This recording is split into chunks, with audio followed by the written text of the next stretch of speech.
Hi everyone, एक बार फिर से आप सभी का स्वागत है आपके अपने यूट्यूब चैनल में। तो आज है आपका वर्ल्ड वेटलैंड डे, यानी 2 फरवरी को मनाया जाता है विश्व आर्द्रभूमि दिवस। ठीक है, आइए जानते हैं इसके बारे में, ये क्यों मनाया जाता है और कैसे मनाया जाता है। ठीक है, इनके बारे में डीप में पढ़ेंगे हम कि जो वर्ल्ड वेटलैंड होता है इसकी क्या क्या बेनिफिट है, इसके क्या क्या लॉसेस हैं। तो सबसे पहले आप हेडिंग देख सकते हैं कि विश्व आर्द्रभूमि दिवस, जो कि 2 फरवरी को मनाया जाता है। तो कब, कैसे और क्यों मनाया जाता है उसके बारे में जान लेते हैं। तो विश्व आर्द्रभूमि जो दिवस है वो 2 फरवरी को मनाया जाता है। कितने फरवरी को याद करिएगा, बहुत ही इम्पोर्टेंट है। रेलवे और एसएससी के एग्ज़ाम में ये क्वेश्चन बहुत बार पूछा गया है। ठीक है, 2 फरवरी को क्या मनाया जाता है, विश्व आर्द्रभूमि दिवस। उसके बाद यह दिन यानी 2 फरवरी 1971 में ईरान के रामसर शहर में आर्द्रभूमि संरक्षण के लिए हुए सम्मेलन की वर्षगांठ के रूप में मनाया जाता है। यानी 2 फरवरी 1971 को ईरान में एक जगह है रामसर, ठीक है, सिटी है, आर्द्रभूमि संरक्षण के लिए वर्षगांठ के रूप में हम विश्व आर्द्रभूमि दिवस मनाते हैं। कैसे मनाया जाता है उसके बारे में जानते हैं। ठीक है, जागरूकता अभियान स्कूलों, कॉलेजों और समुदाय में आर्द्रभूमि के महत्व पर सेमिनार, कार्यशालाएं और प्रदर्शनी क्या होती है, आयोजित की जाती है।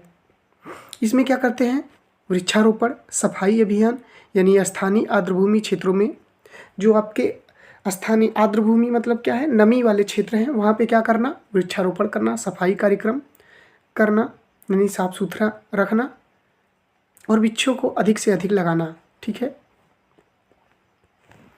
क्यों मनाया जाता है उसके बारे में देख लेते हैं। आर्द्रभूमि जो है जलवायु परिवर्तन, बाढ़ नियंत्रण, जल शुद्धिकरण, जैव विविधता संरक्षण, ठीक है, महत्वपूर्ण भूमिका निभाती है। यानी जो आपकी आर्द्रभूमि है इसमें क्या होगा, जब हम अधिक से अधिक पेड़ लगाएंगे नमी वाले क्षेत्रों में, तो इसमें हमारा प्लस पॉइंट क्या मिलता है, एक प्लस पॉइंट मिलता है कि आर्द्रभूमि जलवायु परिवर्तन, बाढ़ नियंत्रण, जल शुद्धिकरण, जैव विविधता संरक्षण, ये सब क्या होती हैं, महत्वपूर्ण भूमिका निभाएंगी। इसकी रक्षा और पुनर्स्थापन आवश्यक है। यानी ये जो पेड़ हम लगाएंगे इनको कटने से बचाने के लिए, इनको खराब होने से बचाने के लिए हमें उपाय करने चाहिए, ताकि आने वाली पीढ़ियाँ क्या हों, इनसे लाभ, यानी ये जो खतरे हैं, यानी जो जलवायु परिवर्तन है ये कम हो जाएगा, बाढ़ नियंत्रण भी हो जाएगा, जल शुद्धिकरण भी होगा, जैव विविधता संरक्षण भी होगा, तो बहुत सारे लाभ हैं। विश्व आर्द्रभूमि दिवस 2025 की थीम देख लेते हैं। जो 2025 की थीम है वो है हमारे साझा भविष्य के लिए आर्द्रभूमियों का संरक्षण, यानी protecting wetlands for our common future. यह थीम आर्द्रभूमियों के संरक्षण की तात्कालिकता और आने वाली पीढ़ियों के लिए उनकी सुरक्षा की आवश्यकता को रेखांकित करती है। 2 क्वेश्चन यहाँ से बनते हैं कि जो आपका वेटलैंड है ये 2 फरवरी 1971 में क्या हुआ था, ईरान में रामसर एक जगह थी, उसकी वर्षगांठ के रूप में मनाया जाता है वेटलैंड।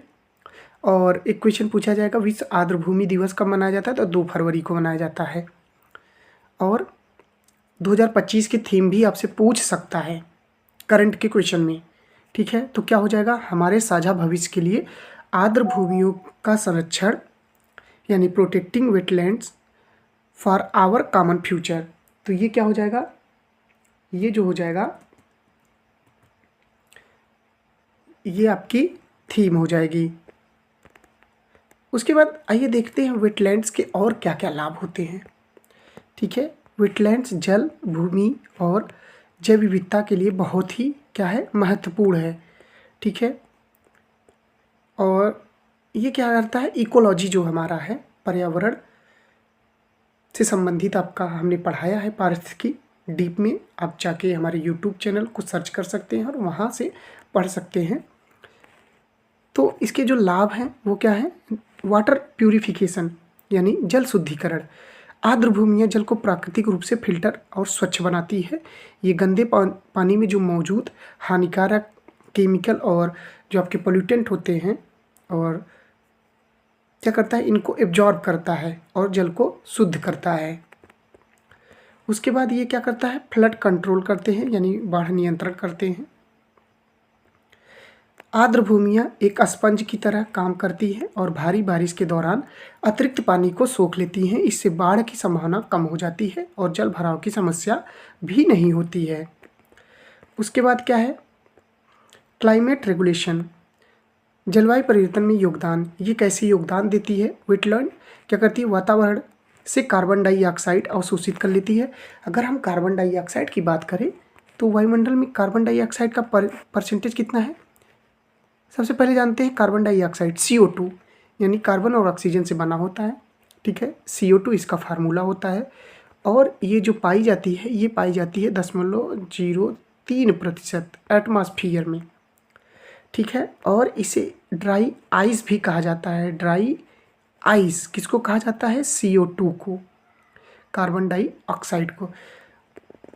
तो ये क्या करती है फ्रेंड्स, अवशोषित कर कार्बन सिंक के रूप में कार्य करती है। इससे जलवायु परिवर्तन की दर को धीमा करने में मदद मिलती है। उसके बाद क्या है, हमारा है बायोडाइवर्सिटी कंजर्वेशन। ये पक्षियाँ, मछलियों, उभयचरों यानी एम्फीबियन यानी जैसे मेढक हो गया, ठीक है, जल में भी रहता है और जल के बाहर भी रहता है, एम्फीबियन कहलाते हैं। और जल जीवों के लिए प्राकृतिक आवास है। कई विलुप्त यानी जो एलिमिनेट हो गई हैं प्रजातियां केवल आर्द्र भूमियों में ही पाई जाती हैं, ठीक है। उसके बाद क्या है आपका ग्राउंड वाटर रिचार्ज, ठीक है। आदर्श भूमियाँ वह जो आपका वर्षा जल को जमीन में जाने देती हैं, जिससे भूमिगत जल स्तर बढ़ता है। यह पानी की कमी से बचाव करता है, यानी ग्राउंड वाटर रिचार्ज करेगा। क्या आर्द्र भूमियाँ वर्षा जल को क्या करती है, ज़मीन के अंदर छिद्र बना लेती हैं, जिससे जो जल होता है वो ज़मीन के अंदर जाता है और जो ग्राउंड वाटर होता है उसका लेवल क्या होता है, अप करता है यानी बढ़ता है। सपोर्ट्स फिशरी यानी मछलियों के पालन और एग्रीकल्चर में क्या करता है, सहायता करता है।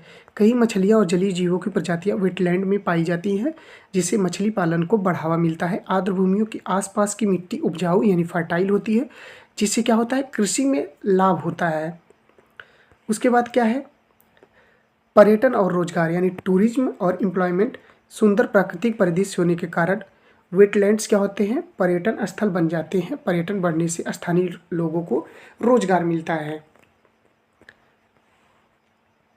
उसके बाद क्या है, कल्चरल एंड स्पिरिचुअल सिग्निफिकेंस।